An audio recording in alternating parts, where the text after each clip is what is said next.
Bismillah ar-Rahman ar-Rahim. Donc on va changer complètement de cap, mais c'est toujours la photoprotection.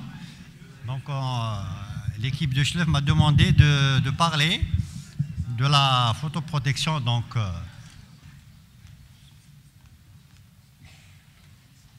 alors en introduction, on peut dire que le comportement des gens vis-à-vis de l'exposition solaire s'est modifié depuis les années 50 par le mode de bronzage, synonyme de beauté, de bonne santé et de bonne réussite sociale. De notre côté, la pratique de sport en plein air et en haute montagne donc surexpose la population donc au rayonnement lumineux.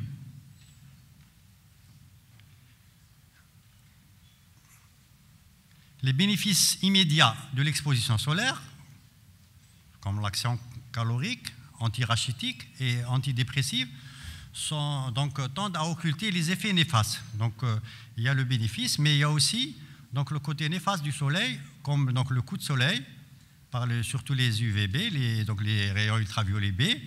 Il y a les photodermatoses qui sont causées avec les UVB, les UVA et le visible. Et surtout, on va voir tout à l'heure sur la carcinogénèse, c'est-à-dire les rayons qui vont provoquer les cancers, et le vieillissement cutané.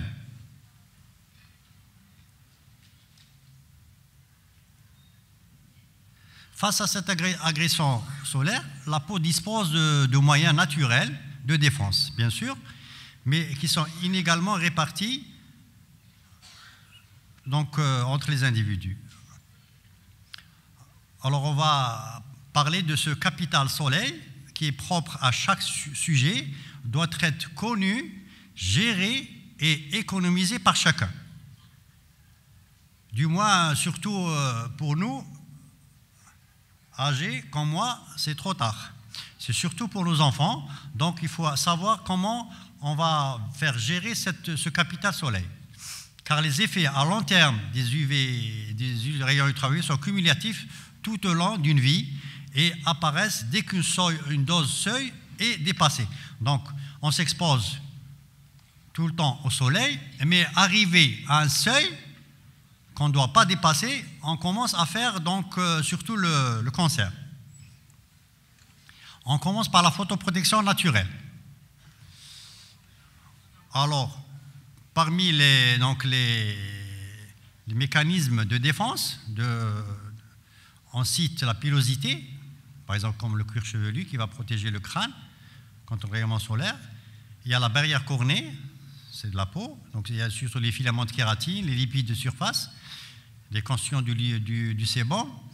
Il y a la barrière mélanique surtout, quand on a la mélanine, c'est surtout le facteur numéro 1. Les caroténoïdes, c'est le bêta-carotène qui existe au niveau donc, de la peau, et le système de réparation de l'ADN. Comme vous savez, par exemple, il y a des malades qu'on appelle l'Xeroderma pigmentosum. C'est des malades qui n'ont pas de système de réparation de l'ADN. Et ces malades-là, donc ils sont nés comme ça, c'est une maladie congénitale. Donc ils ne peuvent plus s'exposer au soleil parce que leur ADN, ils ne peuvent pas se réparer. Donc ils sont condamnés à vivre dans le noir. L'inégalité des moyens de défense vis-à-vis de l'exposition solaire peut être appréhendée par la notion de phototype, qui est établie par un classement des sujets en fonction de leur aptitude au soleil, de l'apparition au soleil et surtout de la couleur de leur peau et de la couleur de la peau et des cheveux. Plus le phototype est bas, moins l'adaptation au rayonnement solaire est importante. Par exemple, un phénotype mât peut rester au soleil 150 000 heures de leur vie avant de craindre un carcinome cutané. En revanche, un sujet à phénotype clair, par exemple un yeux bleu avec des cheveux donc, roux, il ne doit pas dépasser 50 000 heures. Ainsi, une classification a été établie en fonction du phototype. On a le phototype 0. Donc c'est le phototype qui brûle très facilement et qui ne doit pas s'exposer du tout au soleil. C'est l'albinos, donc c'est les gens qui sont nés donc tout blanc comme le vitiligo, mais l'albinos, c'est une maladie donc congénitale qui apparaît dès la naissance.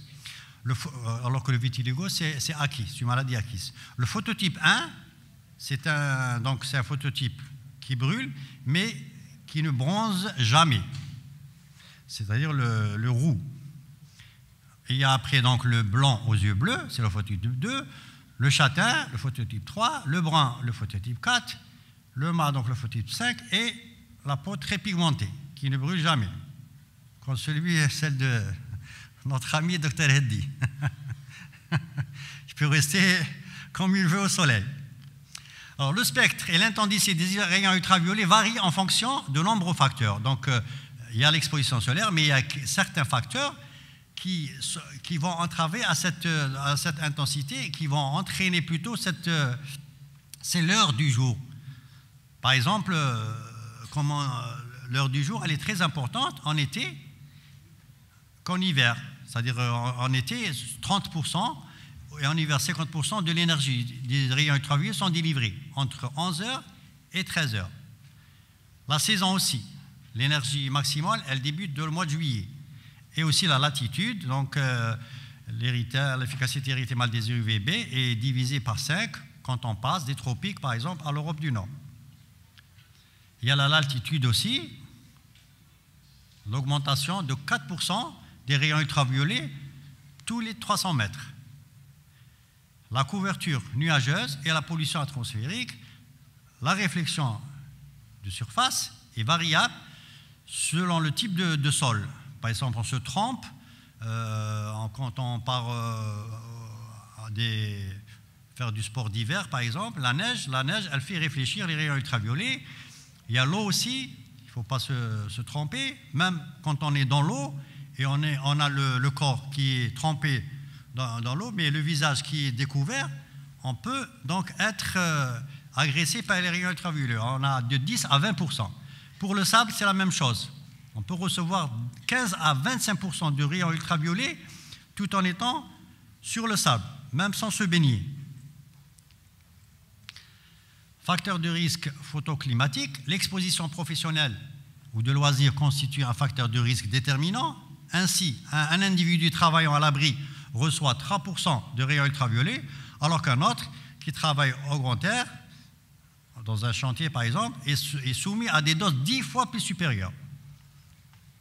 3 semaines de bain de soleil sur une plage peuvent représenter le double de l'exposition annuelle d'un citadin travaillant en Europe du Nord.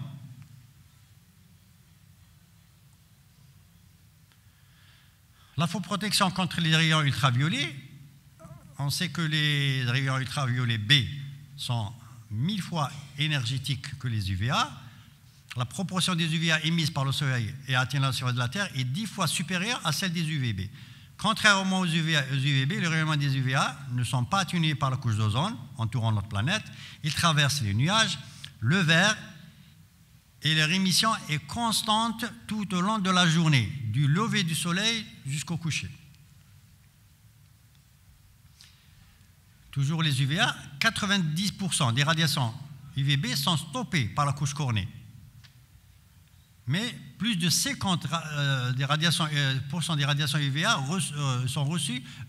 sont capables de pénétrer dans les couches profondes de la peau et provoquer, bien sûr, on va voir tout à l'heure, des lésions cellulaires qui sont plus graves que celles provoquées par les UVB. Il est aujourd'hui clairement établi que les irradiations UVA sont fortement impliquées dans l'étiologie des photodermatoses, c'est-à-dire les maladies qui sont induites par l'exposition solaire. Il y a des facteurs aussi. On a parlé tout à l'heure de la photoprotection naturelle. Il y a un autre type de photoprotection et qui est la meilleure, pour ne pas toucher les laboratoires, c'est la photoprotection vestimentaire. Il y a 3 facteurs qui influencent la transmission des rayons ultraviolets, c'est-à-dire c'est l'humidité. Un vêtement mouillé arrête moins les rayons ultraviolets qu'un vêtement sec. C'est-à-dire si on part à la plage, il est préférable de prendre tout de suite un t-shirt et le mettre sec et le mettre sur la peau. C'est déjà on est donc à l'abri de ce rayonnement. Par contre, s'il est mouillé, donc il arrête moins les rayons ultraviolets. Il y a aussi la couleur. La couleur foncée assure une protection contre les UV, par exemple comme le noir. Une couleur claire, par contre, elle a la protection, surtout pour la protection contre les infrarouges, par la chaleur, c'est-à-dire la chaleur, qui émet de la chaleur. On a aussi la matière et la densité du tissage, c'est-à-dire un tissu. Les tissus, c'est pas pareil. Il y a des tissus qui sont, le tressage, donc il n'est pas dense. La matière aussi, donc tout ça, ça joue un rôle dans la transmission des rayons ultraviolets. Après la photoprotection naturelle, la photoprotection vestimentaire, vient la photoprotection topique. C'est les produits antisolaires qui sont formés par l'association de principes actifs, les filtres et les écrans. Les filtres sont des molécules synthétiques, donc qui assurent une protection photochimique par absorption sélective de l'énergie de certains photons. Alors que les écrans sont constitués de poudre inerte, opaque, c'est le dioxyde de titane, associé au TAC oxyde de zinc, qui assure une protection physique par réflexion du rayonnement. Et des rayons visibles aussi.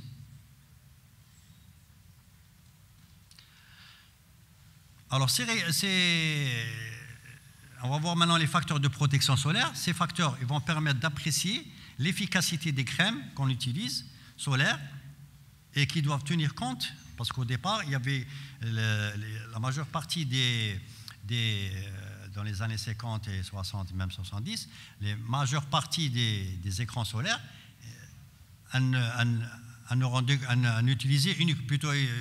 prenaient en compte uniquement les UVB et non pas les UVA, alors que c'est les UVA qui sont à l'origine de la carcinogénèse. Alors, on détermine l'indice de protection contre les rayons ultraviolets. Cet indice est calculé donc, en déterminant la plus petite dose d'UVB qui provoque une rougeur. Et ça, c'est ce qu'on appelle la dose érythémateuse minimale, le DEM. L'indice de protection qu'on voit sur les boîtes, 30, 15, 35, 30, il est obtenu en divisant la DEM obtenue après application de l'écran par la DEM obtenue sans application de l'écran. C'est donc un nombre par lequel la durée d'exposition peut être multipliée pour absorber la même quantité de rayons ultraviolets lors d'une exposition solaire sans crème dans les mêmes conditions d'ensoleillement. Ainsi, un produit, donc IP10, laisse passer 10% de rayons ultraviolets, alors il protège la peau qu'à 90%. Pour ce qui est de l'indice de protection contre les UVA, il faut en moyenne 1000 fois plus d'UVB, il faut en moyenne 1000 fois plus d'UVB que d'UVA pour pouvoir apparaître une rougeur. Donc la protection contre les UVA reste actuellement très difficile à réaliser et il n'existe pas encore de technique, sauf ces dernières années, on commence à prendre en compte les UVA. L'absence de méthode universelle pour déterminer le facteur de protection solaire dans les UVA reste actuellement un problème majeur.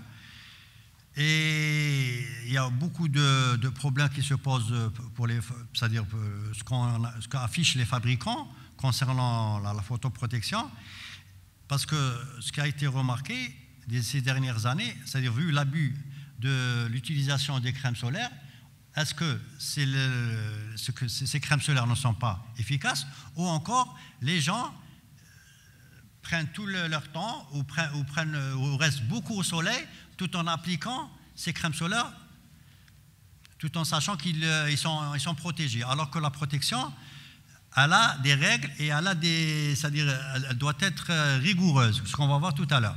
Alors les cancers cutanés et vieillissement prématuré de la peau, donc qui sont à l'interne causés par les UVA, et il semble que l'efficacité des filtres ne soit pas la même pour la peau normale ou pour les états pathologiques. Parce qu'il se pourrait que quelqu'un qui a un vitiligo, il ne va pas s'exposer au soleil comme quelqu'un qui est normal. Les produits solaires sont classés en 5 catégories selon leur degré de protection et la valeur de leur facteurs. Le consommateur, bien sûr, choisira la classe à utiliser en fonction de son phototype. La prévention du vieillissement cutané photo-induit sera mieux assurée par l'utilisation régulière d'écrans à la spectre, la prévention des cancers cutanés repose sur la réduction des doses cumulatives et la protection, bien sûr, contre les coups de soleil dans l'enfance. On revient au capital soleil.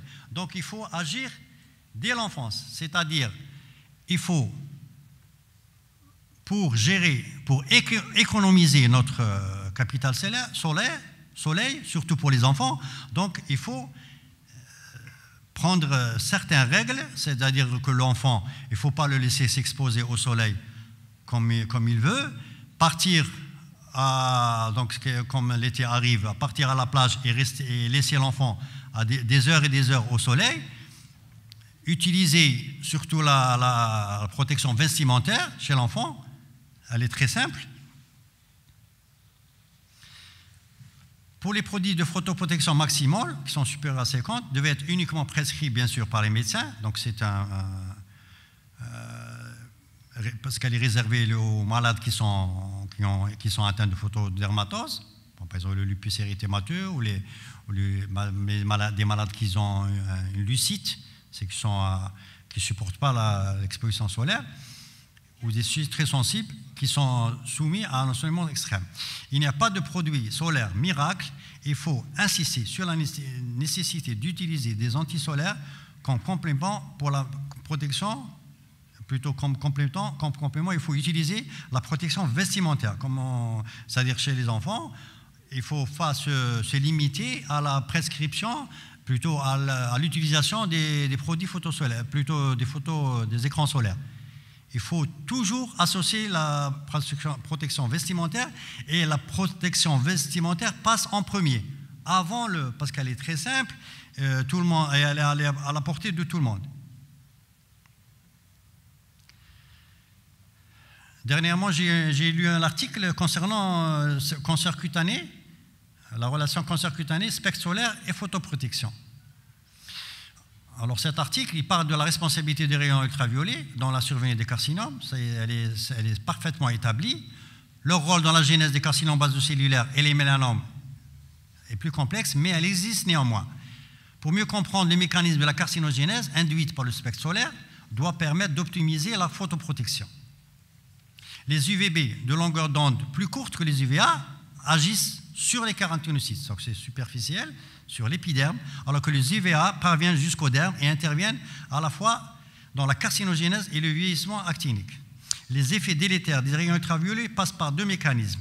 Il y a une action directe induisant des lésions de l'ADN et une action indirecte via la production d'espèces réactives de l'oxygène, qui partent de RO, et qui à leur tour créent des lésions au niveau de l'ADN, des lipides et des protéines.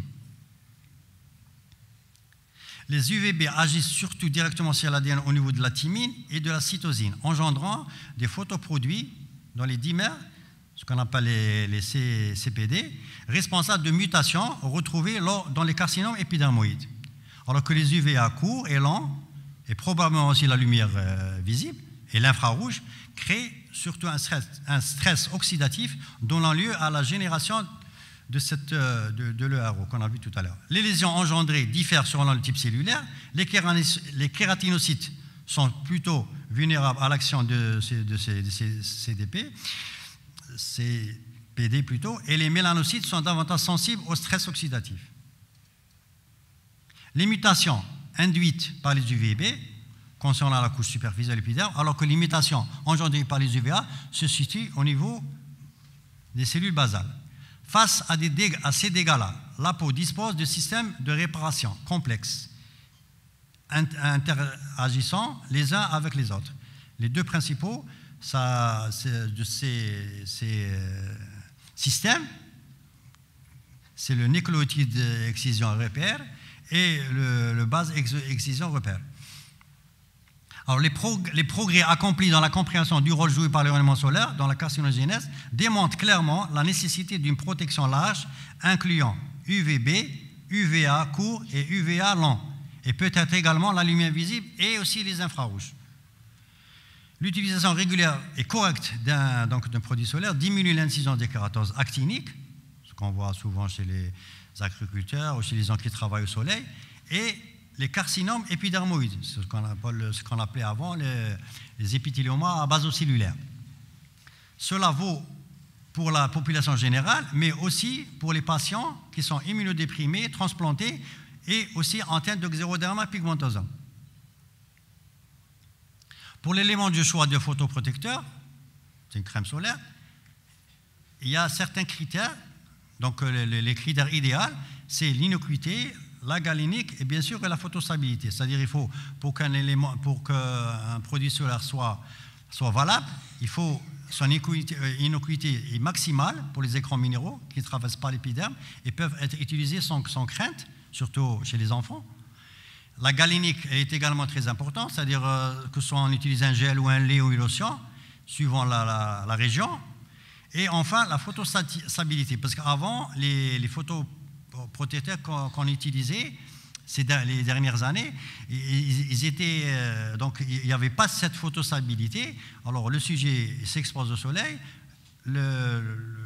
l'écran il est dégradé et donc le sujet il n'est pas protégé.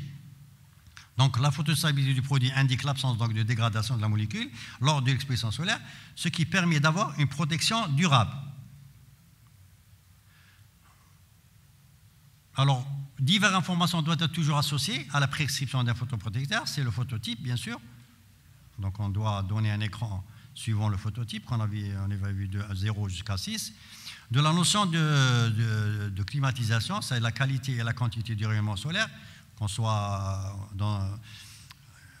à la plage ou la journée aussi, c'est le moment de la journée. C'est-à-dire, on ne va pas faire un écran solaire à 18h ou à 19h du soir, au coucher du soleil, parce qu'il faut des moments bien précis pour utiliser cette protection.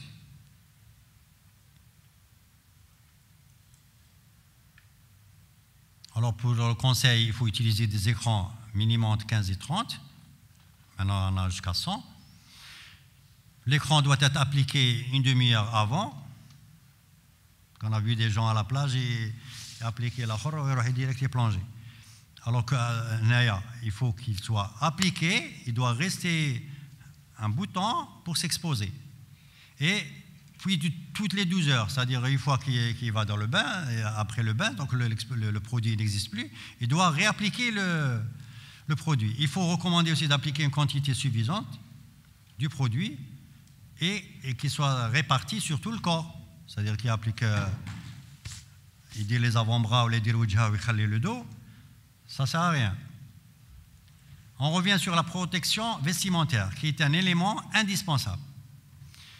Donc, comme on avait parlé tout à l'heure du tressage, des fibres, il faut des tressages très serrés. Et la meilleure protection, c'est le coton, le soie et le polyester.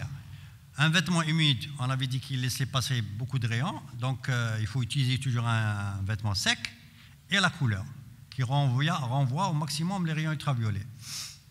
Mais par contre, elle absorbe les infrarouges. On revient toujours sur la photoprotection donc, du sujet sain et en particulier celle de l'enfant. La photoprotection de l'enfant est essentielle. La protection vestimentaire vient au premier plan et souvent préférable à une crème solaire. L'utilisation, c'est des écrans minéraux qui peuvent couvrir le maximum de spectre solaire et d'éviter les risques toxiques liés aux filtres eux-mêmes. Toujours dans cet article, dans cette revue, j'ai trouvé un article qui a été publié cette année, exactement le 18 janvier 2017. Je crois que c'est des Japonais, c'est une étude japonaise, qu'ils ont fait un essai clinique. Ils ont comparé donc, les rôles protecteurs d'un parasol qui arrête totalement les rayons ultraviolets directs et d'une crème solaire indice 100. C'est-à-dire c'est le maximum, avec un indice UVA 33. Alors dans le groupe parasol, les 41 participants ont présenté en tout 142 érythèmes solaires.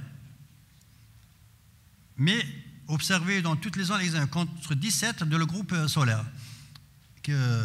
Dans le groupe plutôt crème solaire, ceci uniquement sur le visage. les auteurs ont calculé un score total d'érythème qui était de 0,75 dans le groupe parasol et de 0,05 dans le groupe crème solaire. La différence donc, est très significative. L'ombre d'un parasol, en conclusion, ils ont conclu que l'ombre d'un parasol ne constitue pas une photoprotection efficace. D'autant plus, il y a aussi le sable. On est sous le parasol, mais il y a la réflexion aussi des rayons par le sable.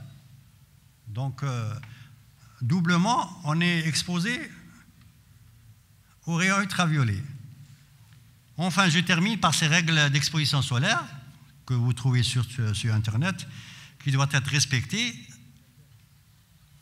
Alors, ces règles-là, il faut toujours apprécier sa sensibilité personnelle au soleil et de pratiquer des expositions solaires plus progressives que le phototype et plus clair. C'est quelqu'un qui a un phototype clair, il ne va pas partir à la plage le premier jour et rester des heures et des heures. Il doit donc s'exposer progressivement au soleil. Il commence par une demi-heure et puis augmenter le nombre d'heures. La deuxième règle, c'est éviter l'exposition pendant les heures les plus chaudes, entre 10 heures et 14 heures. Donc, il faut éviter, donc c'est les heures les plus riches en rayonnement brûlant. Par exemple, comme à midi, les rayons ultraviolets, ils sont verticaux et l'exposition, elle est au maximum. Ne pas rester sur la plage les journées entières et ne pas dépasser 1 heure de bain soleil, plutôt 1 heure de bain de soleil par jour. Préférez pour bronzer au soleil le matin ou en fin d'après-midi. Donc on avait dit qu'il fallait utiliser donc, la protection vestimentaire, donc toujours se protéger, c'est-à-dire se vêtir dès qu'on sort de l'eau, et ne pas oublier aussi la protection oculaire. Se méfier des circonstances à risque, c'est-à-dire quand on est devant, c'est-à-dire sous le parasol, le sable ou la neige, les rayons sont réfléchis.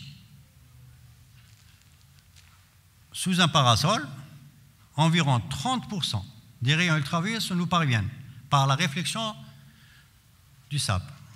Ne jamais s'exposer après application de produits parfumés ou la prise de certains médicaments. Comme vous savez, certains médicaments ils sont photosensibilisants. Par exemple, nous, comme on utilise chez les acnéiques, on utilise beaucoup les cyclines. Donc, faire attention, pendant cette période, ne pas trop s'exposer au soleil. Parce qu'il y a le risque de photosensibilisation. Il y a beaucoup de médicaments photosensibilisants, surtout en psychiatrie et en neurologie. S'essuyer soigneusement après chaque bain, ou mieux se rincer à l'eau douce, car les gouttelettes d'eau en effet loupe, favorisant les coups de soleil, c'est-à-dire quand on sort de l'eau, on reste avec de l'eau salée, ces gouttelettes vont optimiser donc cette captation des rayons ultraviolets et amenuise bien sûr l'efficacité des produits solaires. Appliquer les produits solaires avant de sortir, qui permet d'éviter le coup de soleil pendant plus de 6 heures, et répéter les applications tous les 2 heures, et après chaque bain. Ça a été dit.